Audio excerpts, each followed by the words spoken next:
Hello friends, good morning. Now आज हम लोग शुरू करने जा रहे हैं फोर्थ यूनिट। तो फोर्थ यूनिट में बेसिकली हम लोग पढ़ेंगे लिंक लिस्ट के बारे में। लिंक लिस्ट क्या होता है, किस किस तरह के लिंक लिस्ट होते हैं। तो बेसिकली जो हम लोग डेटा स्ट्रक्चर पढ़ रहे थे, ये डेटा स्ट्रक्चर दो तरह के होते हैं। डेटा स्ट्रक्चर दो तरह के होते हैं मेनली, जो हम लोगों ने पहले भी पढ़ा था। एक डायनेमिक और एक स्टैटिक। तो स्टैटिक डेटा स्ट्रक्चर का एग्जांपल हम लोगों ने एरे, जो पिछले यूनिट में हम लोगों ने पढ़ा था, वो एरे था। एरे के जो भी प्रोग्राम्स थे वो सब स्टैटिक डेटा स्ट्रक्चर में आते हैं। क्यों आते हैं स्टैटिक में? क्योंकि जो भी आप एरे डिक्लेयर करते हो, वो पहले से उनके साइज फिक्स रहते हैं। ना हम उसके साइज को बढ़ा सकते हैं, ना उसके साइज को घटा सकते हैं। ना दूसरा है हमारा dynamic data structure. Dynamic data structure का मतलब क्या है कि रन टाइम में जब हमारा प्रोग्राम रन कर रहा हो, तो उस समय हम जितने चाहें उतने मेमोरी बनाएं और जितने चाहें उतने मेमोरी को डिलीट कर सकते हैं डायनेमिकली।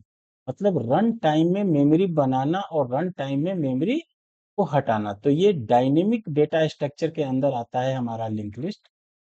तो लिंक लिस्ट पढ़ने से पहले हम लोग को ये पढ़ना होगा कि आखिर डायनेमिक मेमोरी एलोकेशन कैसे होता है, कैसे हम लोग डायनेमिकली मेमोरी बनाते हैं।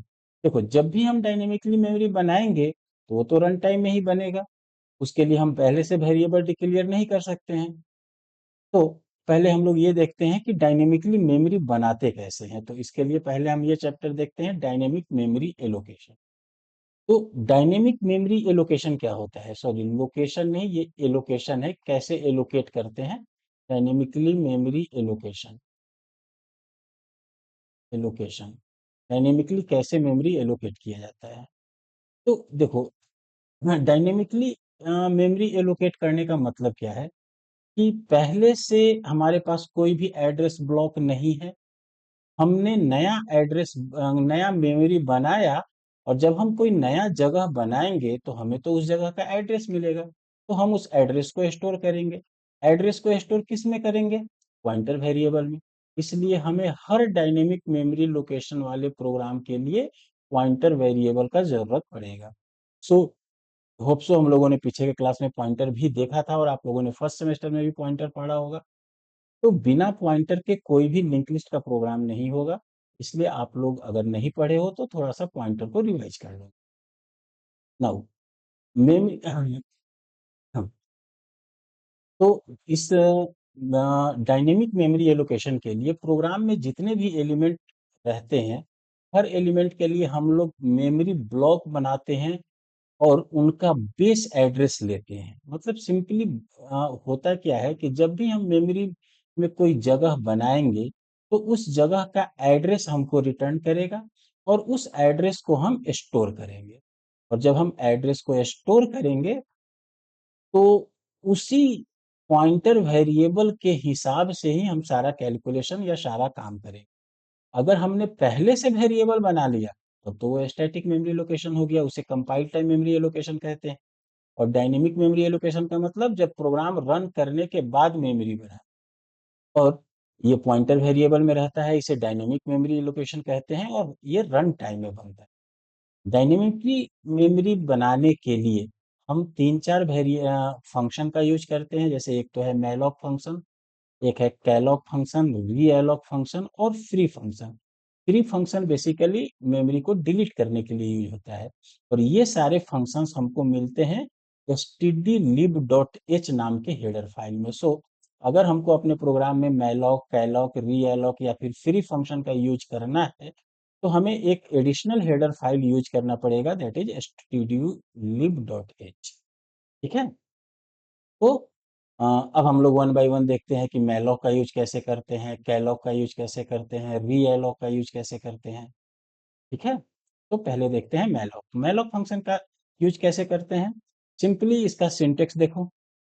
सीधे लिखते हैं मैलॉक नंबर, जितना साइज का मेमोरी चाहिए, जितना मेमोरी आपको चाहिए, और साइज ऑफ डेटा टाइप। जो भी डेटा टाइप इसमें देंगे, सपोज इंट दिया तो इंट का साइज 2, यानी, और अगर हमने यहाँ नंबर की जगह 5 दिया तो 5 × 2 यानी 10 बाइट रिजर्व करेगा। सिंपली जितने बाइट का मेमोरी चाहिए वो साइज ऑफ डेटा टाइप में आ जाएगा। जो भी डेटा टाइप यहाँ देंगे उसका साइज कैलकुलेट कर लेगा और उतने का जो भी नंबर हम देंगे उतना ब्लॉक बना देगा एक से। नाउ मैलोक फंक्शन यूज होता है किस लिए? स्पेस एलोकेट करने के लिए मेमोरी में during the execution of the program, program के एग्जीक्यूशन के समय। मैलोक किसी भी वेरिएबल को इनिशियलाइज नहीं करता है। अगर हम मैलोक का यूज करके कोई मेमोरी बनाते हैं तो स्टार्टिंग में उस मेमोरी में गार्बेज वैल्यू स्टोर होता है। जैसे सिंपली हम लोग लिखते हैं ना, इंट ए लिख दिए और ए को प्रिंट कर दिए बिना कोई वैल्यू डाले, तो गार्बेज वैल्यू होता है उसमें। उसी तरह से अगर मैलोक का यूज करके हम कोई मेमोरी रिजर्व करते हैं तो उसमें भी पहले गार्बेज वैल्यू ही होता है।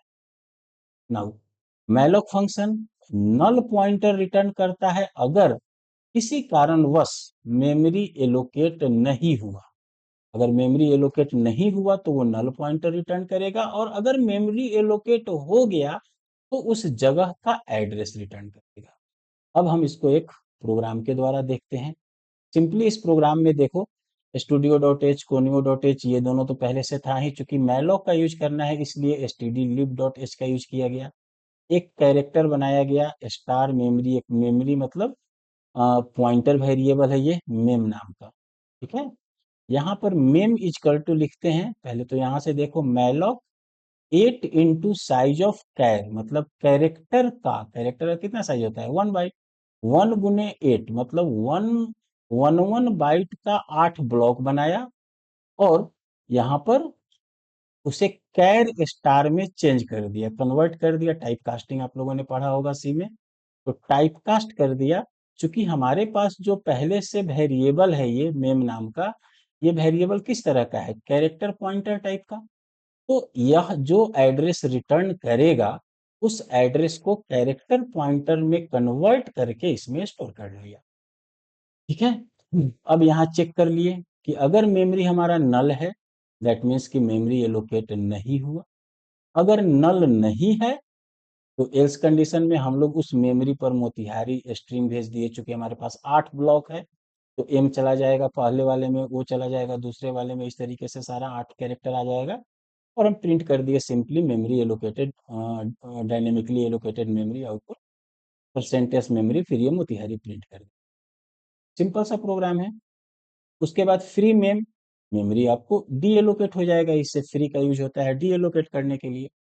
ठीक है, तो ये है, इस तरह से हमारा मैलोक फंक्शन काम करता है। नाउ अब हम लोग नेक्स्ट देखते हैं कैलॉक फंक्शन के बारे में। कैलॉक फंक्शन क्या करता है?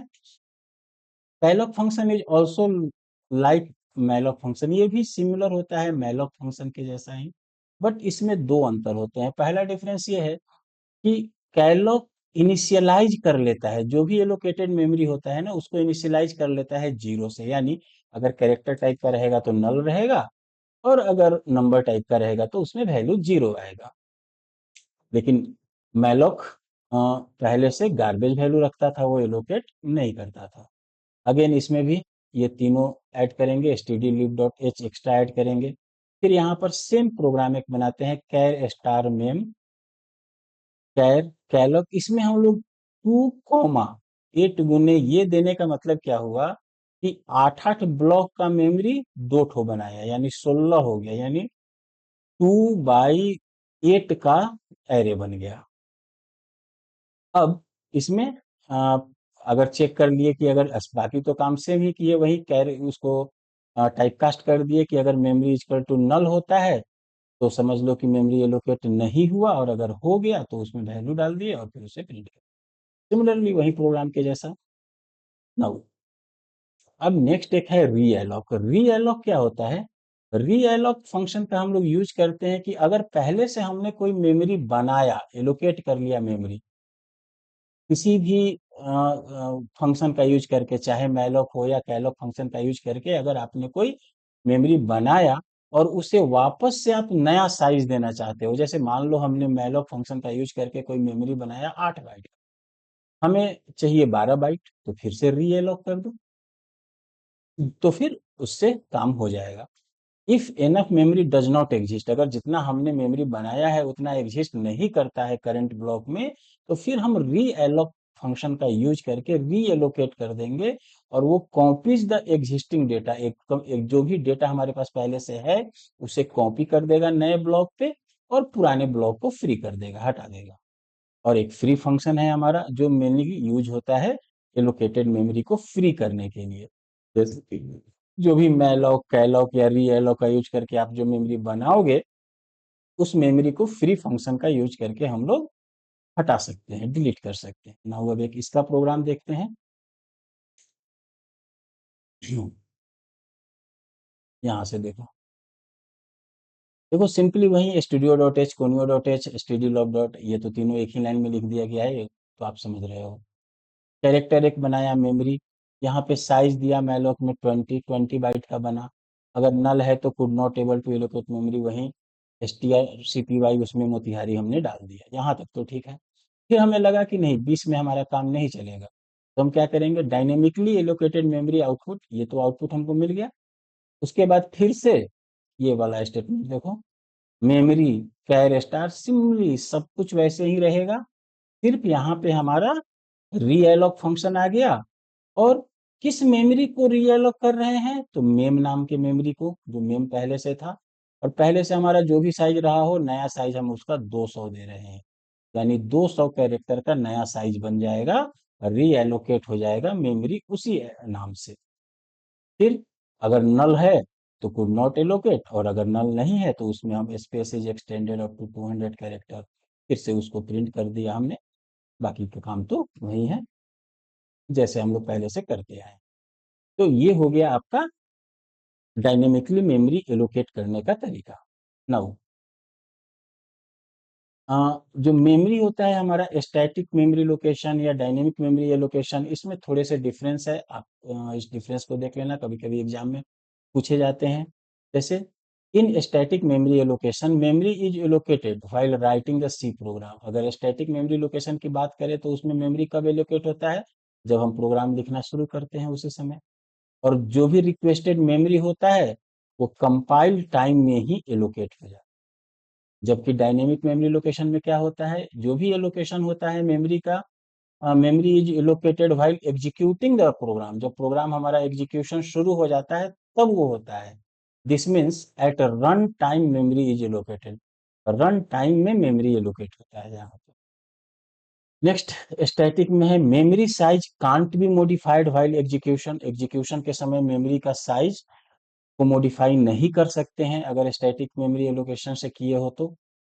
लेकिन अगर डायनेमिक मेमोरी एलोकेशन है तो आप जब चाहो तब उसकी साइज को मॉडिफाई कर सकते हो रीएलोक के द्वारा।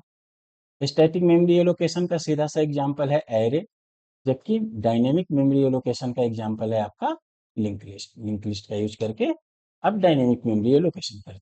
नाउ एक और चीज हम लोग देखते हैं, थोड़ा मैलॉक और कैलॉक फंक्शन में कुछ डिफरेंसेस, कभी कभी ये दोनों में डिफरेंस भी एग्जाम में आते हैं। देखो मैलॉक फंक्शन क्या होता है, it allocates only single block of requested memory, जो भी मेमोरी आप रिक्वेस्ट करते हो उसका सिंगल ब्लॉक एलोकेट करता है। जबकि कैलॉक फंक्शन ये एलोकेट करता है मल्टीपल ब्लॉक। याद करो, जैसे इसके सिंटेक्स देखोगे ना, तो ये मल्टीपल ब्लॉक बनाता है। कैसे, अभी जस्ट नीचे देखो, जैसे यहाँ पर देखो इसका एग्जांपल है मैलॉक का। मैलॉक में क्या हुआ, 20 गुने साइज ऑफ इंट, इंटीजर का 20 ब्लॉक बनाया यहाँ पे। और कैलॉक में देखो 20 ब्लॉक इंटीजर का, उसका 20 ब्लॉक। देखो मतलब यहाँ पे जैसे मैलॉक फंक्शन में क्या हुआ कि 20 गुना 2, चूंकि इंटीजर है, इंटीजर का साइज 2 होता है, तो 2 का 2 बाइट का 20 ब्लॉक बना। ठीक है, इसलिए टोटल बाइट का संख्या कितना हो गया, 40 बाइट। जबकि इसमें अगर आप देखोगे तो 20 ब्लॉक बना 2 बाइट का। For the above 20 block, memory will be created and each contains 20 into 20 bytes of memory। मतलब 20 ब्लॉक बना तो 20 गुना 2 यानी 40 ब्लॉक हो गया, 40 बाइट हो गया। और उस 40 बाइट का 20 ब्लॉक यानी 800 बाइट मेमोरी रिजर्व करेगा, अगर हम उसको कैलॉक से बनाते हैं इस सिंटेक्स के आधार पे। Now malloc does not initialize the allocated memory, malloc function से अगर हम कोई मेमोरी एलोकेट करते हैं तो वो इनिशियलाइज नहीं करता है और उसमें गार्बेज वैल्यू होता है। जबकि हम कैलॉग फंक्शन से अगर इनिशियलाइज करते हैं तो एलोकेटेड मेमोरी में गार्बेज नहीं होता है, बाय डिफॉल्ट उसमें 0 रहता है। और मैलोक के लिए type cast must be done, type casting जरूरी है। जैसे आप देखो सारे जगह पे, यहाँ पे तो नहीं किया हुआ है, हम लोग पीछे के एग्जाम्पल में हम लोगों ने देखा था कि टाइप कास्ट किया गया था। This function returns void pointer. अगर हम टाइप कास्ट नहीं करेंगे तो फिर वो अगर वॉइड पॉइंटर रिटर्न करता है, नल पॉइंटर रिटर्न करता है तो प्रॉब्लम करेगा। तो इसलिए आपको एरर आता है। यहाँ देखो मैलोक फंक्शन को, ये हो गया आपका टाइप कास्ट किया गया है इंट में, वैसे ही यहाँ पे भी टाइप कास्ट किया गया है। तो टाइप कास्ट करना तो दोनों में जरूरी होता है, चाहे आप मैलोक में करो या कैलोक में करो, बिना टाइप कास्ट के आप नहीं कर सकते। तो आज हम लोगों ने देखा ये ओवरऑल डायनेमिक मेमोरी एलोकेशन के बारे में। कल से नेक्स्ट क्लास में हम लोग शुरू करेंगे लिंक लिस्ट के बारे में। आज के लिए इतना ही। Thank you.